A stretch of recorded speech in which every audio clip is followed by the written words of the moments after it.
చాలా మందికి అప్పులు అవుతాయి. ఆ అప్పు నుంచి బయటపడడానికి చాలా మిస్టేక్ చేస్తున్నారు. నేను అబ్జర్వ్ చేస్తున్న మిస్టేక్ ఏంటంటే అప్పుల్ని అప్పులతో తీరుస్తున్నారు. ఈ అప్పుని అప్పుతో తీర్చిన రోజులు జీవితాంతం మనం ఇంకా లోపటికి పెద్ద అప్పుల్లోకి వెళ్ళిపోతాం.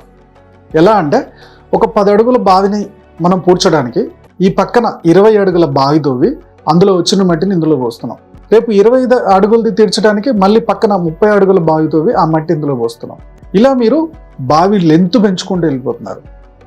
మీ అప్పుల లెంత్ పెంచుకుంటూ వెళ్ళిపోతున్నారు. ఇలా ఎన్ని సంవత్సరాలు చేసినా అప్పులు అలానే ఉండిపోతాయి. దీనికి చేయాల్సిన పని ఏంటంటే అప్పుని అప్పుతో తీర్చొద్దు, ఇన్కమ్ పెంచుకొని తీర్చాలి. లేదా నెల నెల కడుతున్న వడ్డీలు ఆపేసి ఆ వడ్డీలు కడుతున్న డబ్బుతో ఏదన్నా ఒక పెద్ద చిట్టి, మార్గదర్శి, కపిల్ చిట్ ఫండ్ ఇలాంటి పెద్ద చిట్ ఫండ్ వేయండి. ప్రీమియం తక్కువ ఉంటుంది, నెలలు ఎక్కువ ఉంటాయి. సో ఒక చిట్టి వాడేసుకొని మీరు మెయిన్ అప్పులు తీరడానికి ట్రై చేయండి. కాకపోతే ఇక్కడ ఏంటంటే మీకు షూరిటీ పెట్టే వాళ్ళు ఉంటేనే ఆ చిట్టి జోలికి వెళ్ళాలి, లేకపోతే వెళ్ళొద్దు.